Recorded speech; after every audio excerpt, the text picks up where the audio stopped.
So I'll just ask some preliminary questions to kind of get us started before we officially start. Sure. So I don't know if you answered this or I asked it or not. Sorry, but. So how does it work with a collaboration?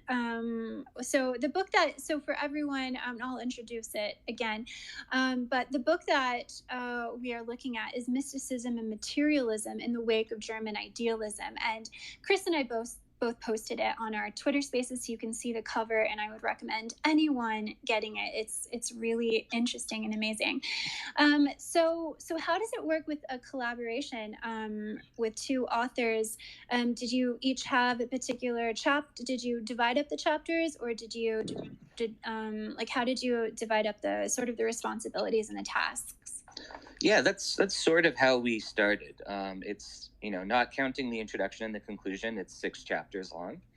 The first chapter is about Kant and Fichte. The second chapter is about Franz von Baader and his sort of revival of the study of Meister Eckhart around the dawn of the 19th century. Third chapter is about Novalis. Fourth chapter is about kind of a mix of Hegel, Eckhart, and Nicholas of Cusa. Fifth chapter is the Marx, Eckhart, and Catherine one, and the sixth chapter is the Bataille chapter. So Zeke kind of spearheaded the work on the first, third, and sixth chapters, and I did the same for the second, fourth, and fifth chapters, and that sort of allowed us to both play to our strengths, and then we could exchange our chapters with each other and switch from writer mode to editor mode, kind of, mercilessly go through each other's writing, make sure it's as clear as possible, and we're communicating ideas in a way that will make sense to people outside of our own heads. And then we teamed up a little more, I guess, directly collaboratively on the introduction and the conclusion, and kind of wrote those, almost paragraph by paragraph in unison. I think there was a lot more kind of mixing of our voices at the beginning and at the end. Hey there, can anybody hear me? Okay.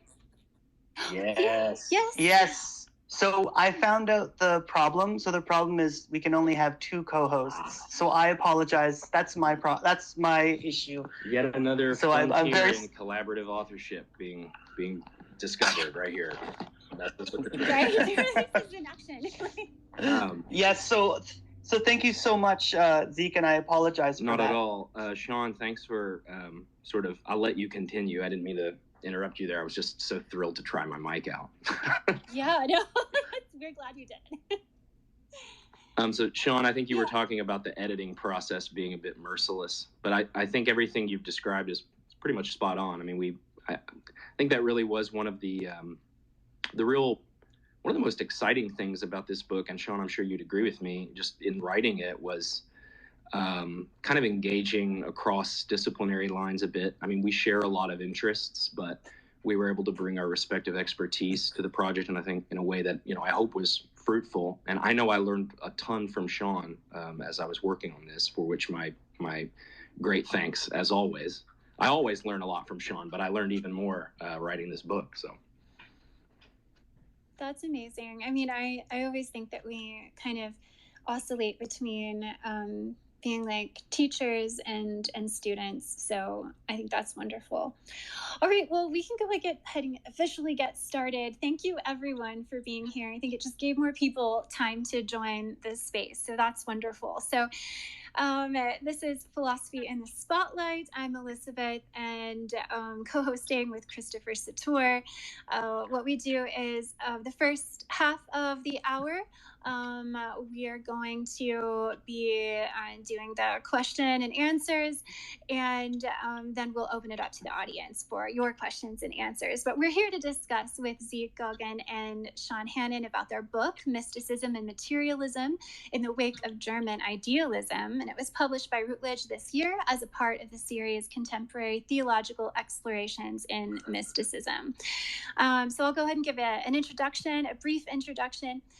Dr. Ezekiel Goggin received his PhD in 2012 from the University of Chicago with his dissertation on Hegel. Some of his current work focuses on the relationship between Hegel's racism and speculative philosophy of religion.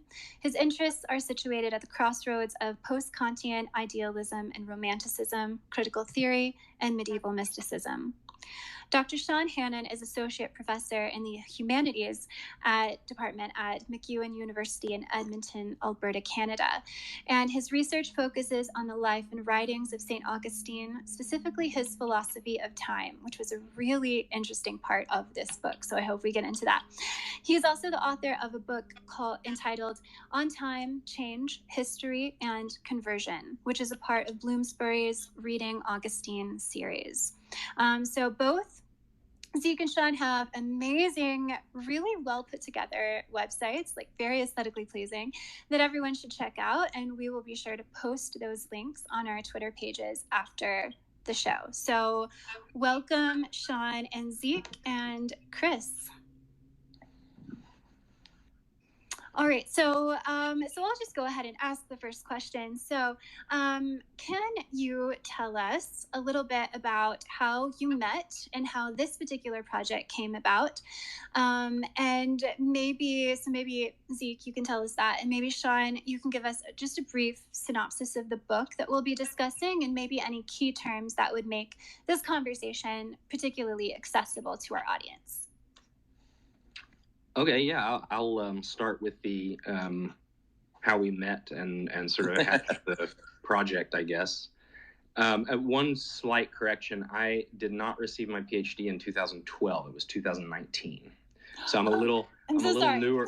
That's okay. I'm just a little newer on the scene than that. So Sean and I attended the University of Chicago Divinity School together. I guess, Sean, I think you started there a little bit earlier than I did. I got there in 2009. Sean, when did you arrive? Was it 2008, 2007? No, I arrived in 2009 as well.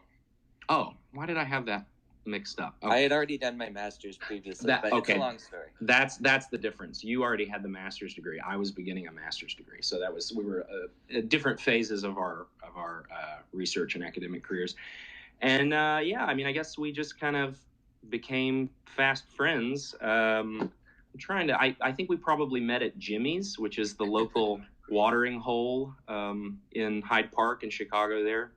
And there were many beers consumed over the years, and many late night talks about Heidegger and Augustine and all that heady stuff as well. I'd say before we were collaborators, we were just very close friends, for which I'm, extremely grateful, I'll say. As far as the hatching of the project goes, that, if I recall correctly, it was 2017. I was in the middle of a research fellowship at the University of California, Santa Barbara, working with Tom Carlson, which was just a really wonderfully productive year for me. And Sean and I kept in touch, mostly on Twitter. And we had been kind of talking, like, wouldn't it be fun to do a panel at the American Academy of Religions conference that year, the annual conference, which I believe was in Denver that year, or in 2018 it would be. And we had kind of thrown around the idea of maybe doing something on Cusanus. And then I had been doing this work on Bataille for a while, and said, what about something, mystical materialism, something like that, something bringing the critical materialism together with mystical theology. And Sean was like, whoa, I've been thinking about that too. We should totally do that. So it was this really nice, we just happened to be working on really similar stuff at the same time, and we're friends. So we put a panel together. Miriam Bilsker and Josiah Solis were on that panel as well, presenting on Gershom, Scholem, and Adorno, as I recall, and respectively. It was a really great panel. We got a lot of really wonderful feedback. The audience, as you can imagine, was very diverse. It was really interesting. I mean, there were priests and nuns, and then there were people in fatigues and stuff. It really ran the gamut of folks. What exactly you could kind of people kind of telegraphed what angle they might be particularly interested in. But that was great. And then we decided, we could take take the sort of rough draft conference versions of this and really spin this into something else, because the more we dug, just the more material there seemed to be. There were so many connections that, had either gone unremarked or we didn't feel like had been sufficiently developed. And that was just super exciting. So I want to say in probably 2019, we worked up a book précis and sent it off to Routledge and off to the races. Does that sound about right, Sean? Yeah, I was wondering when Jimmy's was going to come up, so I'm glad we got that right off the bat. Yeah, I mean, it had to figure in there somewhere. That was one of the mini bars where all of our best intellectual work took place in Chicago. Well, I'm absolutely ecstatic that you both are here. And as I was telling Sean when we were getting your mic issue fixed, I had posted 10 German idealist texts that I thought were the best for any student to, or even scholar to really start reading in the history. And I posted your text because there is a background. You give such a brilliant background, especially with Meister Eckhart, a little bit of Burma, Cusanus, that is fundamental to that whole Teutonic tradition in Germany, and also to the kind of modern understand, like modern German philosophy really starts with Meister Eckhart, Cusanus, Burma, all the way to until we get into Baumgarten and Kant. But what I wanted to ask you was, you have such a wonderful eclectic list of thinkers, and I know you stated in your introduction that there has been lots of work done on Schilling and Burma, and you wanted to really work with marginalized thinkers, and you came, the list is Bernard of Clairvaux, Angela Foligno, Meister Eckhart, Catherine of Siena, Nicholas of Cusa, Fichte, Novalis, Marx, Bataille. How did you all gather together these sources and find a connection between all of them? Was it a mix and match at points, or was it like a system of interest, or did they all just kind of blend together perfectly? That's a great question. Sean, do you want to start on that, or? Yeah, I'll try to weave it together with the question we received earlier from Elisabeth about sort of, the general spirit behind the book as well. So I'm going to use, I think the touch point between those two questions is the kind of the Burma issue. As for Schilling and figures like that, but especially Schilling, I'd like to think that, on some deep level, Chris, we knew that we were going to meet you someday, even though we didn't know you yet, and that we didn't want to step on your toes, and so we just wanted to leave the path clear for you. So that's the answer for Schilling. As for Burma, it kind of ties in, I think, with the question of the purpose of the book, because noting resonances between the Neoplatonic tradition of the Middle Ages, Italian humanist Renaissance, the early modern period, like the Cambridge Platonists, and modern German thought, Kant and after. That obviously had already been not exhausted, certainly, but subjected to in-depth analysis by folks like Werner Bayerwaltes, Kurt Flasch, Cyril O'Regan, Douglas Hadley, and they tend to use the early modern figures like Böhme and Angelus Silesius as kind of the major conversation pieces and touch points. Not to say that they ignore the late medieval or the high medieval, but I just kind of noticed that for the most part, the emphasis for some of those secondary sources, I suppose Flasch aside, was more on the early modern kind of transition figures. So we kind of wanted to push beyond that, and again, talk more about some of those liminal or marginal figures that you listed.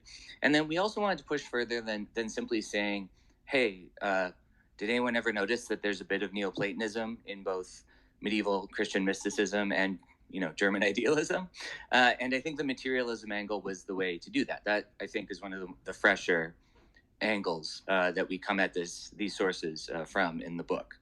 And so on one hand, we articulated that in terms of the whole idea that in going back to these sources and kind of developing these ideas further, the Kantians and post-Kantians were kind of, in some ways, pushing beyond the limits of their own thought and helping to kind of sow the seeds of the overcoming of their philosophical approaches later in the 19th century with various forms of materialism.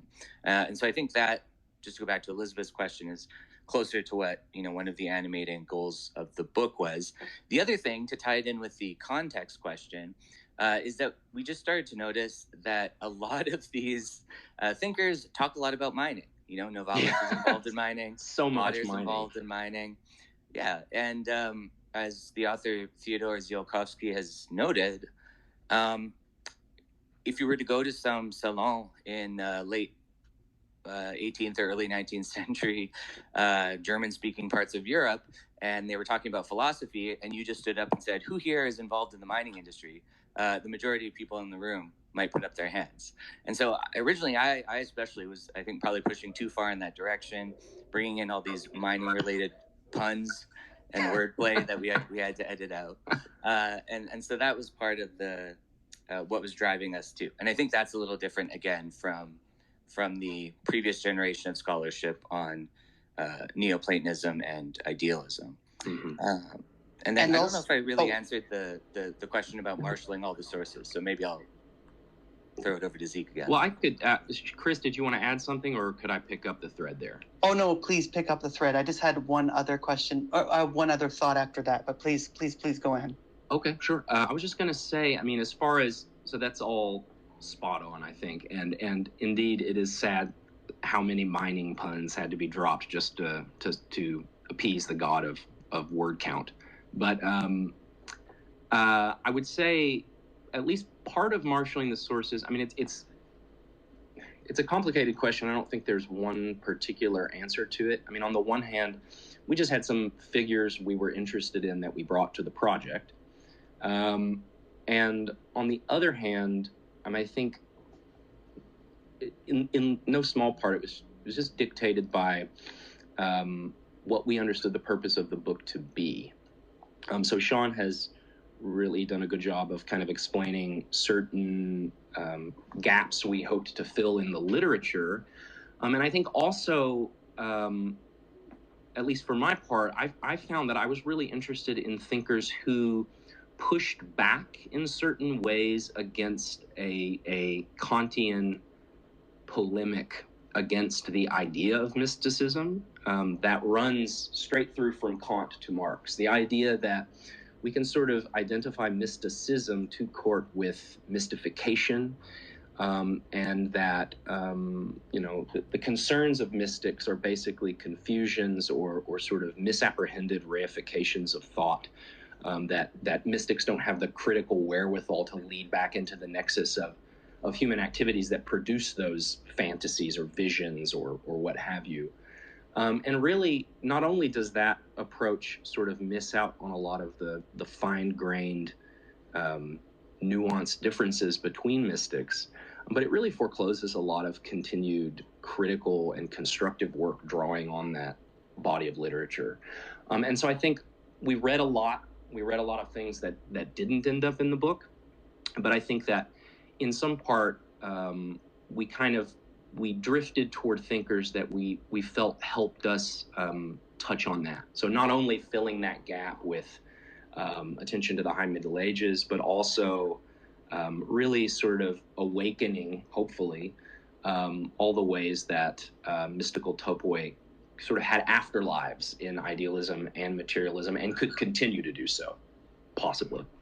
Yeah, what I really loved about the text was how it does not dismiss any of the mystical schools, but yet, there's something we can learn from Franz von Baader, that we can use theosophical conceptions in order to transform how we think about the world and how we think about philosophical concepts. And there is one part in that first chapter where you're talking about the philosophical perennis, of how Fichte takes this elevation of the mystical prologue from the Gospel of John, and it's added to his kind of negative theology in his transcendental idealism, and it actually helps illuminate how the finite can intuit, existence, and how it doesn't just it cannot penetrate the inner essence of being, but it still has this ability to intuit. And I like that element of how he's saying, how you'd written that it's not just mysticism per se. It kind of looks like mysticism, but there is some kind of grasping, some intellectual grasping. Or I think you've talked about intellectual intuition relating to a kind of grasping of the ideal. Anyway, sorry, I'm just going off there. I just wanted to say I love that. I loved the chapter. It was brilliant. Oh, thank you. I'm really glad you enjoyed that. And I'll just say, I think Sean and I were both very surprised by the role that Fichte ended up playing in the book. I think going in, we both had we kind of thought he was going to be a foil, but he ended up really being kind of an inflection point, kind of just a really important moment where, in response to, or in contrast to certain Kantian conceptions of mysticism as mystification, Fichte says, no, there's something that unites certain parts of this tradition in a really deep way with philosophy as such, which of course for Fichte means idealism. And that was really fascinating. It actually turns out that Fichte seems to have associated the mystical elements of Platonism and Pythagoreanism with Kantian practical reason from a very early time. So as early as the second prologue, or the prologue, no, it's not the prologue. I take that back. Let me take a step back. As early as the second edition of the book on Revelation, on Kant, Fichte is saying, the Platonists, the Pythagoreans, they could sort of feel the effects of practical reason, but they couldn't get directly at it because they didn't have this critical, transcendental critique to sort of clarify their intuitions about it. And so we can kind of forgive them their flights of fancy and their mythopoetic expressions of this idea. And I thought that was really fascinating to look at in light of Fichte's apparent mystical turn after he moves to Berlin and the presentation of the 1804 system. There's been this long-standing sense that Fichte turned to Neoplatonism, or at least the sort of general flavor of Neoplatonism, as a way of expounding the New Wissenschaftslehre because he had been burned with the atheist controversy. And I think what that textual detail shows at that very early point is that's simply not true. Or rather, it's more complicated. The atheism controversy was an inflection point, a moment where everything came to a head. But I think, if anything, Fichte may have suppressed the Platonic and Neoplatonic dimensions of his approach to Kantianism in those very early days, and then sort of brought it out later once the atheism controversy had occurred. Sorry, I just went way off into the actual content of the book there, but anyway, I'm glad you enjoyed it, Chris. Thanks. No. I'm glad you did that. I'm glad you. I kind of was lost in my head for a second. What I meant to say was, mysticism, according to Fichte, describes the kind of affirmations of the world revealed by pure thought, right? Like that's what I was trying to say. Yes. And you articulated it much better than I did. So thank you so much for that. Yeah. So, in your work, you discussed how mysticism has been used in problematic ways by nationalist and fascist agendas, and how reading mysticism through a materialist lens is a more productive reading. And I thought that was really interesting, and I didn't know much about that connection between fascism or nationalism and mysticism. So I was wondering if you could explain how and when and why that connection was made, or how that happened. Sean, do you want to start, or should I? Yeah, I'll jump in here. sense of this has more to do, I suppose, with the early 20th century and sort of the transformation of certain strands of nationalism into incipient and actual fascism. Arguably, I think you could and should go back into the 19th century and maybe talk about, some of the more formative stages of modern European nationalism there, but I'm going to restrict myself to the later stuff because that's what I feel more comfortable speaking about. So we get into this in chapter 5, which, as I mentioned before, is about Marx and Catherine of Siena and still kind of about Eckhart. It's hard to shake Eckhart. He keeps popping up in all these different chapters. And in that context, we discuss, for example, the early 20th century nationalist Charles Péguy, who has this kind of positive rhetoric of mysticism that kind of calls for a sort of like a political mysticism, right? Or at least that's one way that he can sort of be read. But what that ends up turning into is a kind of almost like a mystical identification with the French Republic or something like that, such that he rushes off into the battlefields of World War I and is killed in unceremonious fashion. A little bit later, you get sort of Nazi-adjacent figures, obviously including Heidegger himself, getting really interested in Eckhart. Now, obviously, going back to the early 19th century and the revival of modern German philosophical interest in Eckhart, there is a bit of a nationalistic, or at least a linguistic tinge to it, because there's this idea that the fact that Eckhart wrote in, or rather gave his sermons in Middle High German vernacular, meant that he had to perhaps coin some German philosophical terminology for Neoplatonic ideas and concepts and phrases that were usually rendered in Latin in that context. So there's this idea that if you want to go back to the core, kind of the alchemical core of German philosophy, you have to go back to Eckhart and sort of retrieve it linguistically there. And by the time we get to early 20th century fascism, that obviously can go hand in hand with a kind of folk mythology. Which, is not to say that's, when you read Heidegger and Eckhart, that's not necessarily front and center at the surface, but that does kind of help explain a bit of the continued interest in Eckhart in that period more broadly, even outside of Heidegger, right? This idea that he's some sort of Ur-German thinker. And then the other figure, obviously, that comes up in that chapter and relates to the fascist, anti-fascist dichotomy is Catherine of Siena, right? Because in early 20th century Italy, Catherine becomes a kind of nationalist figure, right? The idea of Catherine of Siena as a saint, as a nationalist figure, becomes more prominent, and that obviously is given a kind of fascist blaze in the era of Mussolini.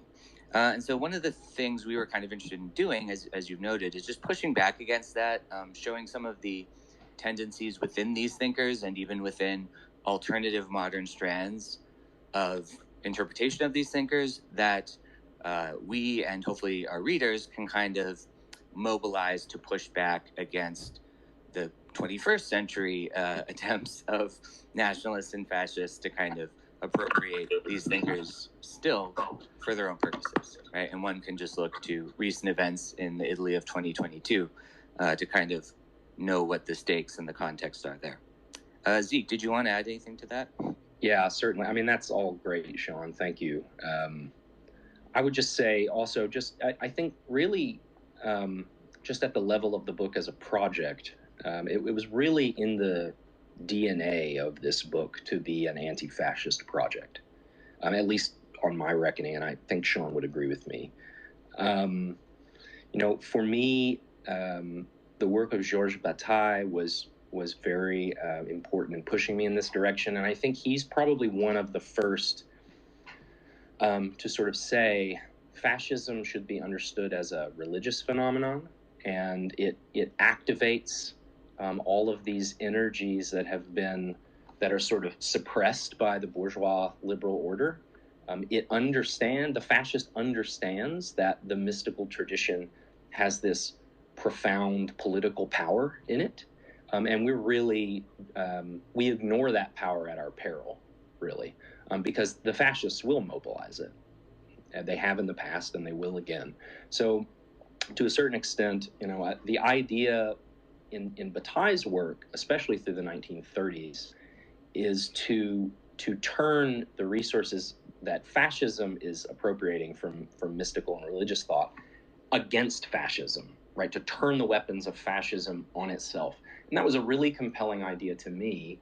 And I think that was sort of part of what motivated this project, that an attempt to outmaneuver that move and to provide, alternatives resources for alternative readings that would really resist that. But I will also say, just in light of the Charles Péguy reference there, I think quite a lot of this, that phenomenon, Germany and Italy notwithstanding, this was a really big, this was really in the air in early 20th century France in particular. There was an idea that the nation, especially among nationalists, that the nation could be rejuvenated through a union sacrée, right? That could only be forged through war.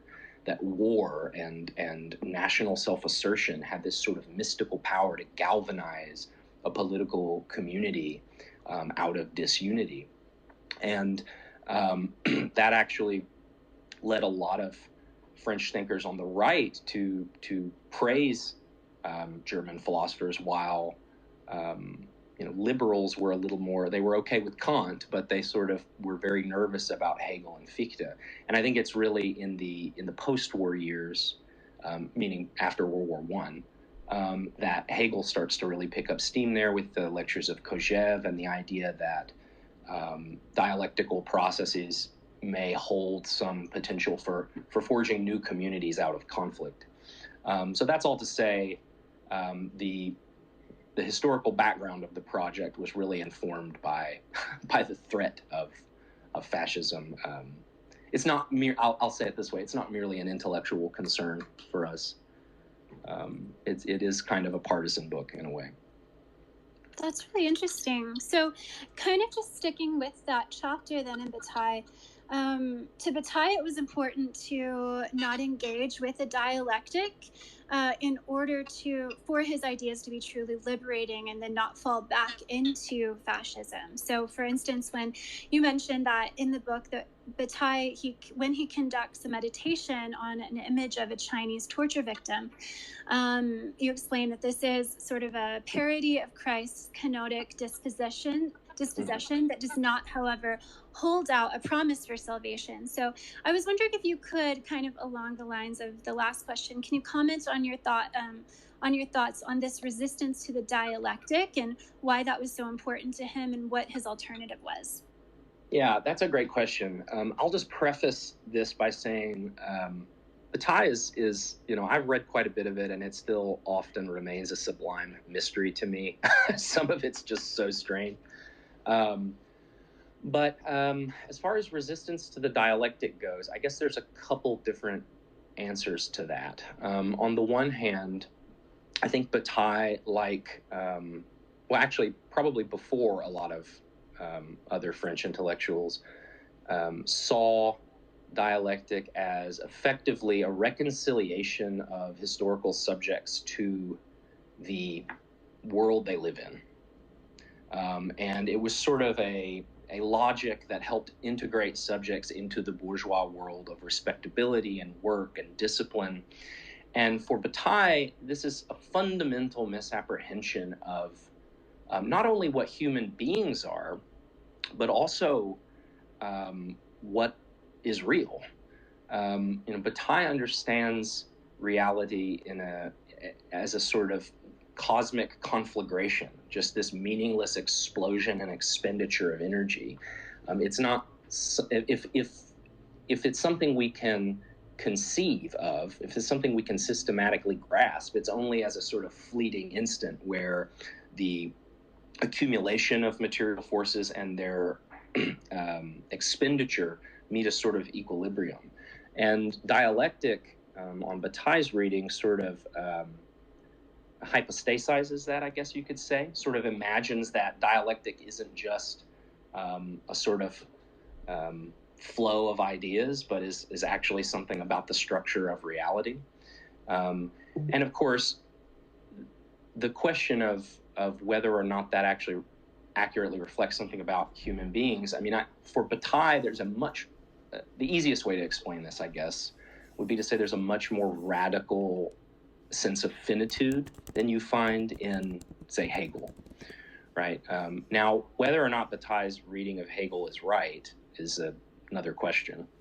But I think in the meditation on torture victims, the idea was that you could come face to face with the extreme limit of human possibilities in the face of death, in a world without transcendence. So without both the theological project of, okay, we've run the course of human life, all these horrible things happen to this person, but God will redeem the situation, will put it right somehow.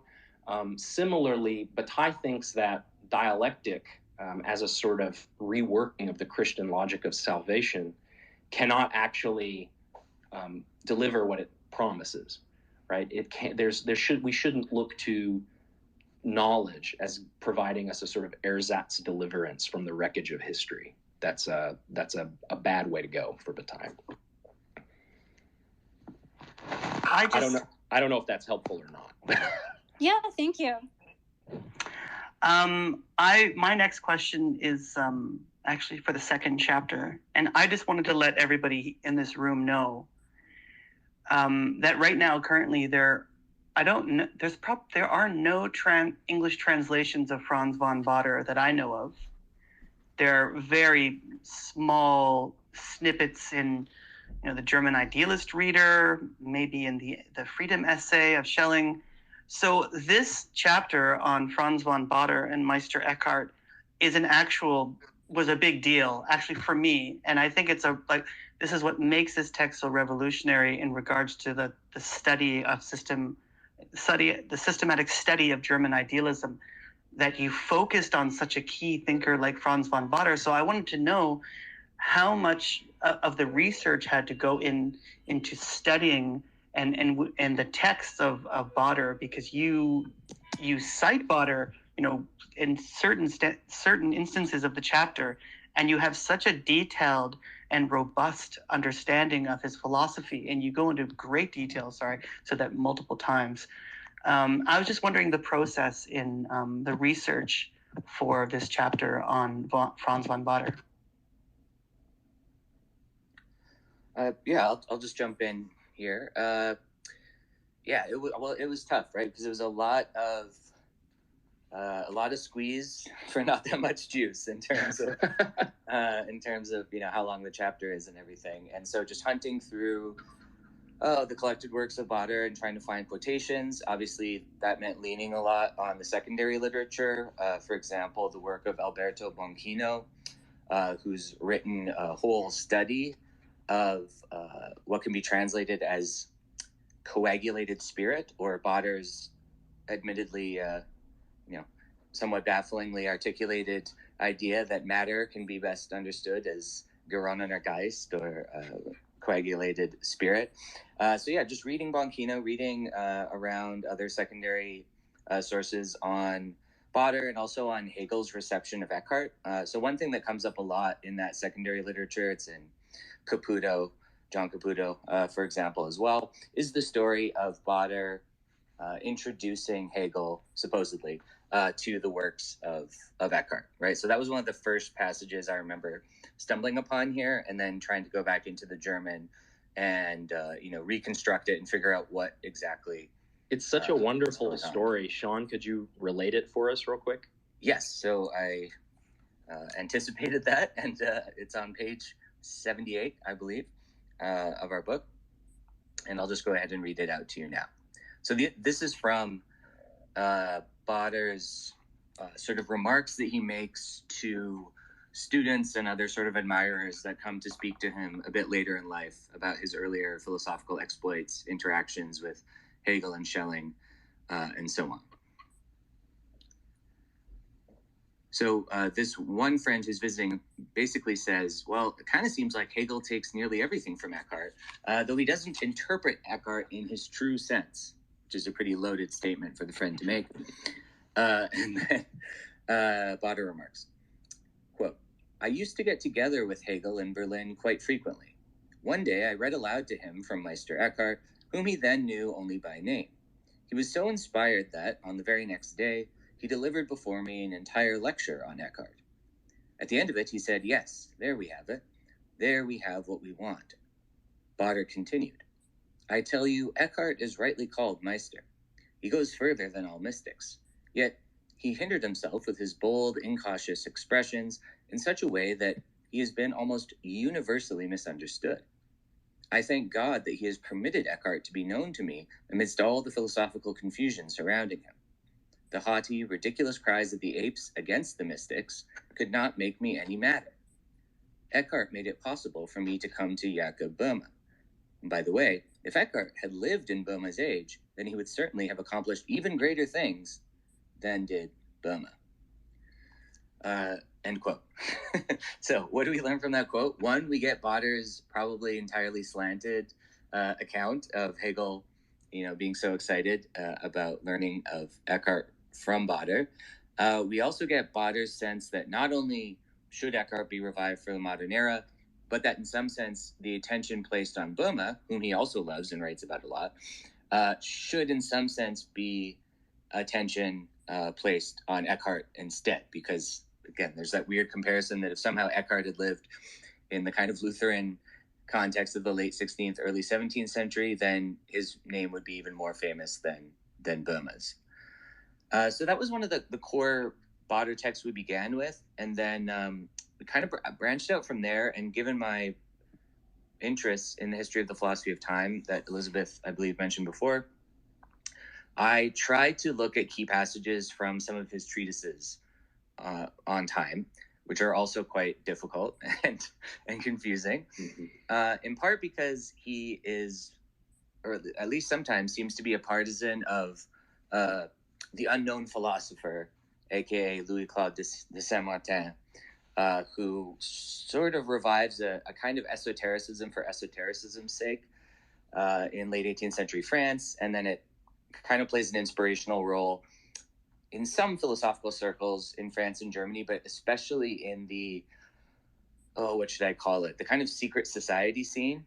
This is the time when you have secret societies, including the Bavarian Illuminati at the University of Ingolstadt kind of getting going, and Bader seems to maybe be adjacent to those communities. And so from Saint-Martin, he gets this idea of true time, which is his attempt to articulate a relationship between time and eternity, or a way of living in time that touches upon the timeless. And then, of course, Bader reads this particular sense of the time-eternity relationship back into authors like Eckhart. And so he gives a kind of reading of Eckhart that leads Eckhart's rhetoric of a kind of mystical now in the direction of Bader's own Martinist inflected sense of true time. Thank you for that. Now that I'm hogging the mic and that I have you both here, I was just, I was astounded at just the research of the. Elisabeth and I had divided your book in half, in the sense that I was going to deal with the introduction right down to the Hegel and up to the Novalis chapter, and she was going to do the rest of the actual text. So she could talk about Bataille and Marx, because she was interested in that. But I was just wondering if you could maybe say a little more about this idea of intellectual alchemy that's in Bader, or his kind of alchemical eschatology, and then maybe sort of lapse into Novalis's transcendental apophaticism, because I found those just to be unbelievable. Those chapters, I'm stunned for words right now, because as I reread it today, I loved this text. And I'm just wondering if we can go over some of these concepts. I know I told you guys I would never do this, just like throw out random definitions. I feel bad. But they're so important for the discussion that we're talking about. I just was wondering if it's possible that we could just chat about that just for maybe 5 minutes, if that's all right. It sounds great to me. Sean, do you want to jump in with the Botter, and then I'll follow up with the Navals? Yeah, that sounds perfect. Right. So the use of alchemy as a key term in the second chapter comes from a few different sources, and it's kind of become one of the ways I have been trying to introduce folks to the book. For example, when I give talks about it on my own campus or at other campuses, if they just kind of want a snapshot, I find this one kind of interesting way into certainly Botter, but also maybe one aspect of the spirit of the book as a whole, although Z can correct me if I'm wrong on that. So Botter himself does speak of alchemy. He uses alchemical imagery. Again, on one hand, I think we can attribute that to his esoteric interests, right? So, when I say that, I mean not just his interest in the tradition of Christian mysticism, strictly speaking, but just his interest in some other off the beaten path concepts such as alchemy and secret societies. But I also like to draw a comparison between Botter and the fictional character of Victor Frankenstein in Shelley's novel. And perhaps this is just because I teach a class where all the students have to read Shelley's Frankenstein, and I teach it every single semester, so my brain is just kind of drenched in the world of that novel. So perhaps that's just me. But here's the parallel as I see it. What Victor wants to do in Shelley's novel is essentially combine the means of the new sciences, right, like chemistry, with the ends of the old sciences, like alchemy, right? And the book is pretty explicit about this. It even name drops Paracelsus, even Albertus Magnus, right, Albert the Great, sort of the big inspiration to Eckhart back in that Dominican world of the High Middle Ages. It name drops these people as alchemists quite explicitly, right? So the goal there, more concretely, would be to, of course, take a goal of the alchemists, namely to make dead matter live, but to achieve that goal using the means of the new science. And I think Botter, in some ways, is kind of doing something similar with the new philosophy, right? Except instead of using the latest developments in empirical chemistry, he wants to tap into the latest developments in Kantian and post-Kantian philosophy. So he wants to use the means of that new philosophy to attain the ends of the old philosophy, of the old ways of thinking.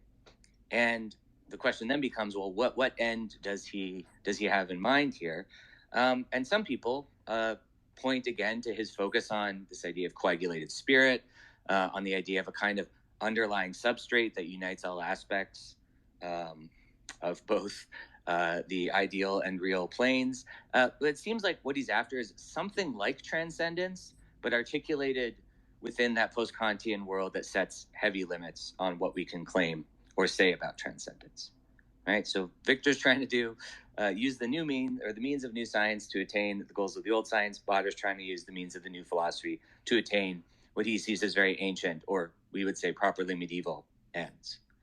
And then one last thing about the alchemy point before I toss it over to Zeke would just be to say that in his rhetoric of true time, right, and his philosophical accounts of time in light of Eckhart's discussion of the mystical now, Botter again returns to this alchemical language or this alchemical framework, and he has this idea of essentially going back to the core elements, and if you could reduce everything down to its core elements, then what would become possible is renewal, right? Rejuvenation, as he likes to put it, right? Which is sort of a key alchemical term. And so in a way, by going back to the core of what he sees as German philosophy, namely Eckhart, he wants to renew not just his own kind of subjectivity or his own philosophical kind of context, but even, as you see in, the letter he writes to the Tsar of Russia, for example, he wants to kind of renew the spirit of European society or something by going back to this, again, alchemically reduced underlying basic core, and then kind of starting everything again through this process of alchemical rejuvenation. And so I think, Chris, you specifically mentioned alchemical eschatology. If Bader has an alchemical eschatology, that's essentially what it is, right? Not just the subject will be renewed after being boiled down to its ground, but somehow society itself might be renewed if folks follow Bader down his path, which they, for the most part, did not. Zeke. Thank you for that. Yeah. As far as Novalis goes, and the idea of apophaticizing transcendental philosophy and transcendentalizing apophaticism, where to begin? I mean, Novalis is such a fascinating figure, and I think really neglected in philosophical circles. I mean, he does get some treatment from Manfred Frank, for instance, and others, but I think at least in part because of the excoriation he receives from Hegel, who probably didn't read that much Novalis, and the Novalis he did read would have been sort of hopelessly mutilated by his editors. Novalis has sort of been shrugged off as is intellectually unserious and sort of, a head in the clouds poet. And he absolutely was one of the most gifted German poets ever. But as far as being head in the clouds or intellectually unserious, nothing could be further from the truth. And I think the trajectory we try to lay out in the chapter on Novalis is effectively that, he meets Fichte at the home of Emanuel Niethammer with Hölderlin was also there. And the meeting with Fichte left a really huge impression on both of these young poets. Because what they saw in Fichte was this really tremendous energy and a really intoxicating emphasis on the creative power of thought, and even self-creative power of thought. And so Novalis, after that meeting, undertook a very careful study of Fichte's Wissenschaftslehre, and he has basically just notebooks, which were recently translated. I think Cambridge has an English language edition of them. And it really sort of tracks Novalis's, note for note, his reading of Fichte's work. And, long story short, he basically says, look, Fichte is right that some sort of intellectual intuition is missing from Kant's system, right? Some sort of self-authenticating mental act. But the issue is that act can never be self-authenticating in the way that Fichte wants it to be, right? Our participation in the trans-individual structure of the world, in the absolute, is expressed at the level of the subject, is expressed in thought, but can never become fully rationally transparent to itself. It always is simultaneously expressive and occlusive at the same time. And this leads Novalis to develop a more radical sense of finitude than Fichte with respect to the transcendental imagination, and the idea that the I isn't exactly self-positing so much as it is simply to be identified with oscillation between subject and object in thought. And that oscillation between subject and object, Novalis cashes out as an ordo inversus, he calls it, or ordine inverso. And this is effectively the idea that the absolute is not best understood as a self-comprehending system. In fact, it can't quite be.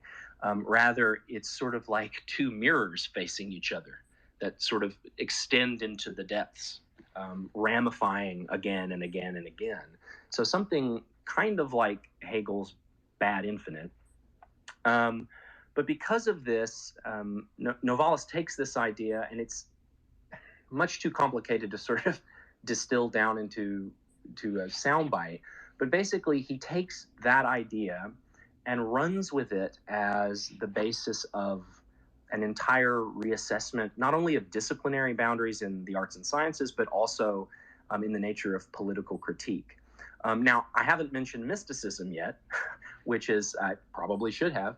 But for Novalis, right, the philosophy attempts to step out of that oscillation and grounded in something self-evident.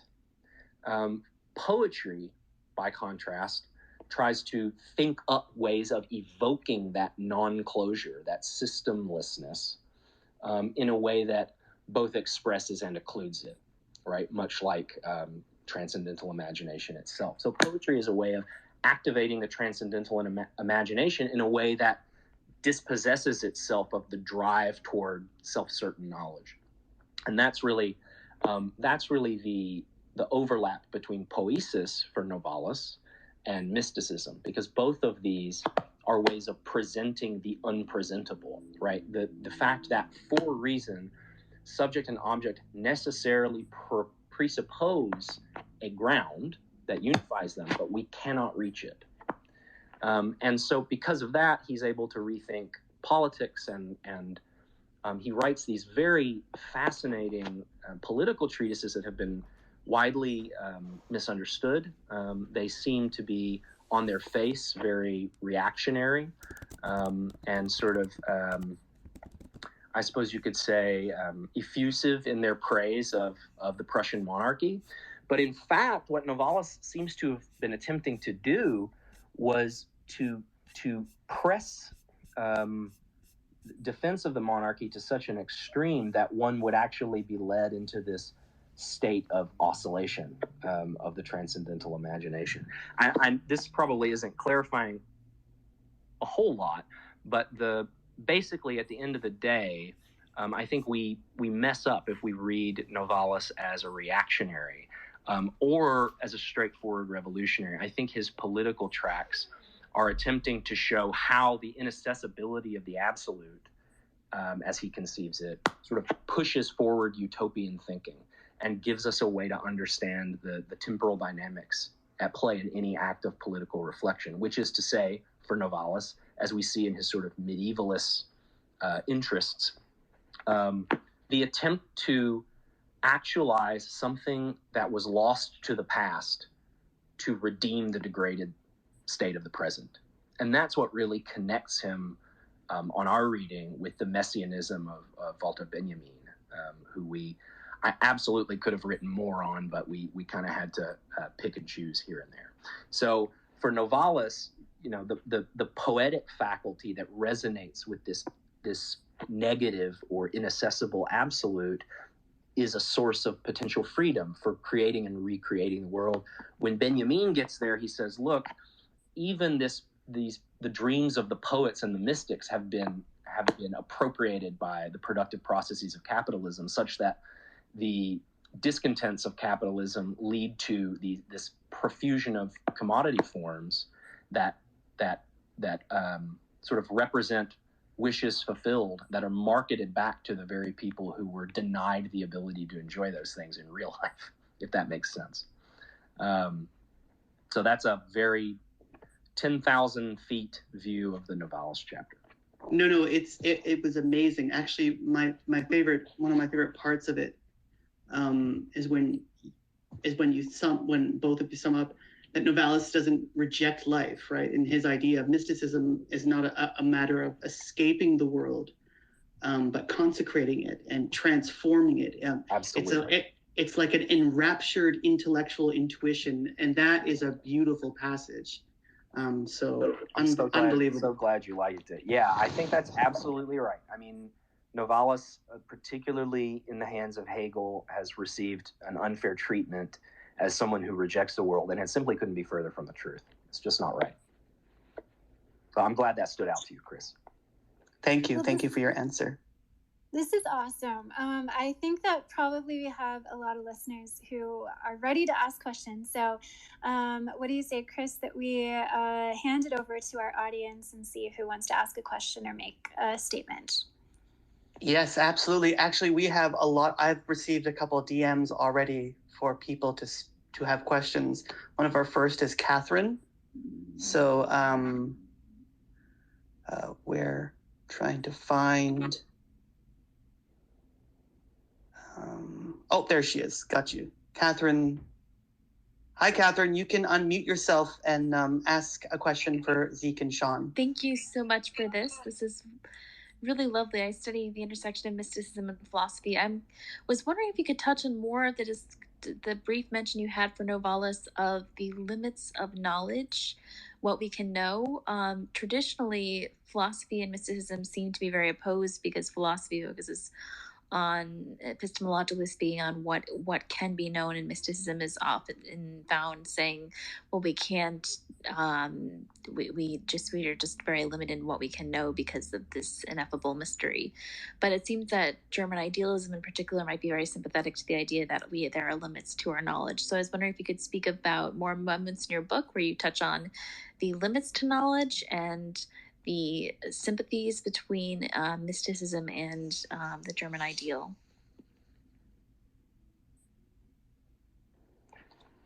I'll just hop on in here, if that's all right, Sean. So that's a great question, Catherine. I mean, I think really you've put your finger on one of the big contextual issues of the book, right? Which is particularly the Kantian legacy for understanding mysticism.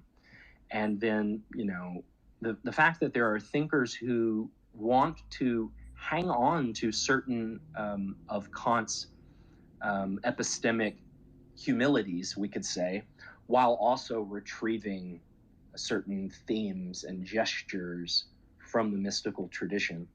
As far as Novalis goes, I mean, I think he in a nutshell, he basically says that Kant is right that self-consciousness sort of always occludes our ability to know it. But Fichte is right, or rather to sort of grasp the ground behind consciousness, right? There's no way to sort of intuitively know that which lies beyond the empirical stream of representations. But Fichte is right that we totally miss the boat if we follow Kant in thinking about consciousness in these reified terms where really, our attempts to know ourselves block themselves, right? Now, that's not to say that this is really hard to sort of parse out without sort of thinking about it for an hour and writing it down. So I'll apologize for my my sort of mush-mouthed approach to this. But really, for Novalis, I think the self-occluding character of self-consciousness is just simply part of, to recognize that is to sort of know what self-consciousness is. And he doesn't ever, to my knowledge, seem to sort of suggest that we ought to go back to a dogmatic metaphysic in the sense of a pre-Kantian metaphysic. Rather, he sort of wants to show that there's a lot of creative potential if we look at poetry as a sort of mysticism that can operate within the limits of Kantian critique, but also sort of without dogmatic constraints, such as it may have experienced, under the medieval Christian church, for example. Sean, do you have anything you'd like to add to that, or? Not really. I think you covered it all pretty well. Just in terms of limits placed on knowledge, I'd love to learn more about Catherine's work as well. But I have to, in my capacity as secretary of the American Cusanist Society, which is devoted to the study of Nicholas of Cusa and his context and thought, refer to his discussion of learned ignorance and sort of the way that he brings some threads together that he finds in Eckhart and other thinkers from the Neoplatonic and mystical traditions in order to kind of give a name to at least one specific way of discussing the inherent limits placed on human knowledge relative to the transcendent. He also speaks of this in terms of the wall around paradise, in which he says all opposites coincide, which gives us his other key concept, the coincidentia oppositorum. So if anyone wants to learn more about the American Cusanist Society and learned ignorance today, feel free to reach out to me after this event. Thanks. That's great. All right, Lily, you are up. Thank you. I wanted to ask, was Eckhart's belief in matter as coagulated spirit an extension of Thomas Aquinas's essence? And did he believe that, like, the coagulated spirit was formative of a greater essence in the whole of a being? Yeah, I'll just jump in here. Yeah, the coagulated spirit language comes from Bader and from Alberto Bonchino's, especially his work on Bader, which highlights and explains that concept probably better than I could. But so in terms of Bader himself, he seems to see it as a kind of underlying substrate. And so some people probably would want to connect its historical roots back to other modern and early modern monisms and accounts of some sort of underlying something that would unify all of the oppositions that are placed above it. As far as Eckhart's own attitude towards matter, in some ways he's very traditional in terms of Neoplatonism, and if he's operating in that kind of Neoplatonic register, he of course will place matter at the bottom of the great hypostatic hierarchy, below obviously the one, but also below intellect, below psyche or the soul, and so on.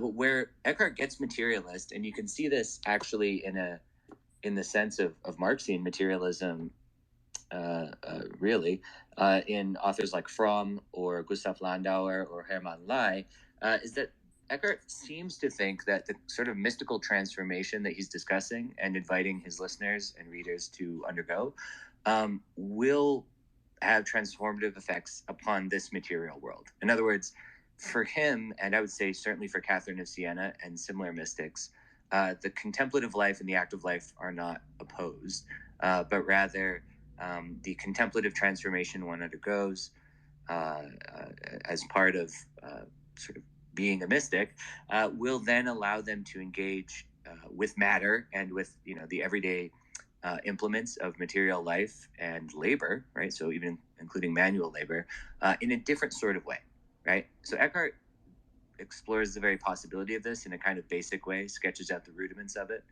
if you will. Johann Tauler, operating immediately after Eckhart, really brings this home, and you can see that in Max Weber's The Protestant Ethic and the Spirit of Capitalism. Weber was already on to this connection between mysticism and manual labor way back when.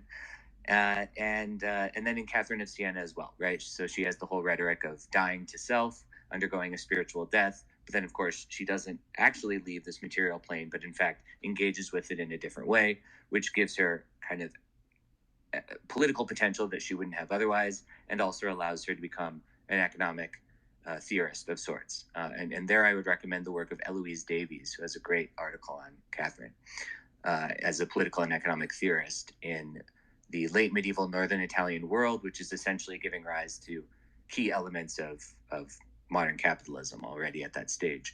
As far as Aquinas is concerned, that's a tougher one. I'm not sure I'll have a satisfying answer here.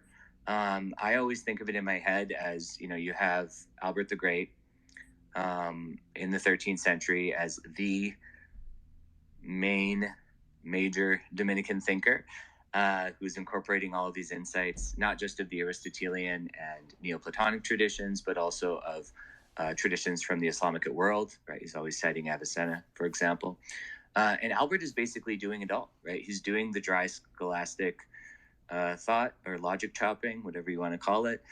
He's doing alchemy and sort of natural science, and he's dabbling in contemplative theology and helping to lay the groundwork for later Dominican mysticism.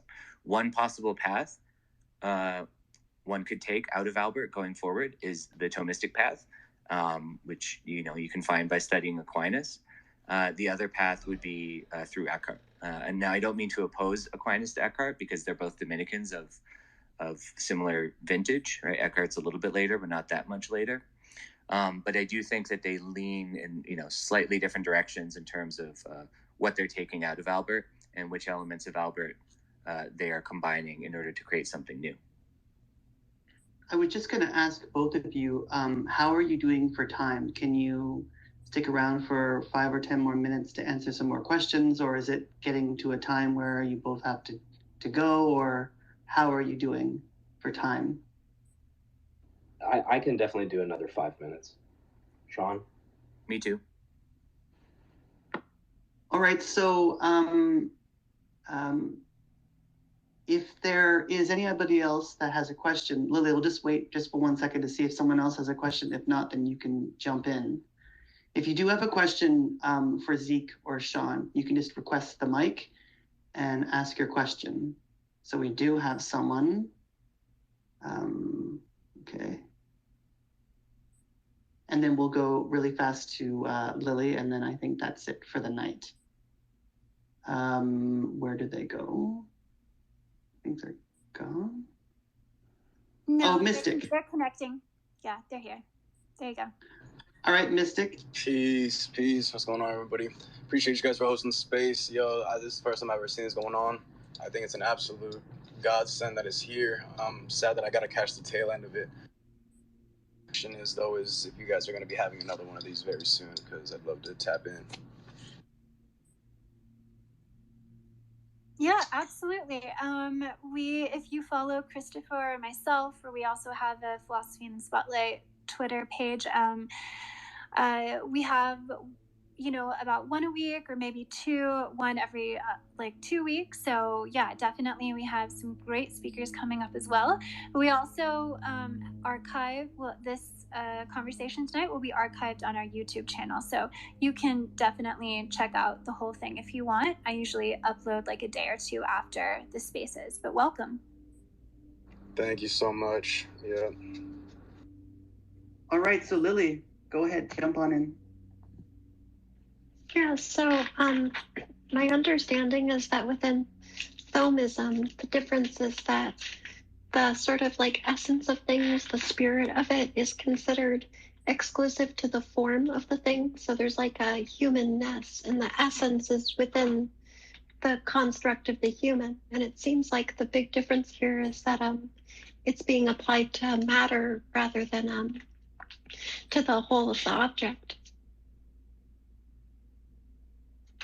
Is that correct? I'm sorry, could you repeat your question? I'm sorry, I don't think I quite followed. Oh, sorry. So within the Thomist tradition, there's a sort of form to essence. So it's there's a humanness, but not necessarily an essence to the specific individual components of matter. It seems with the sort of coagulated spirit of matter, the difference is that the sort of spiritual component is being applied to matter itself rather than in the greater form of the thing.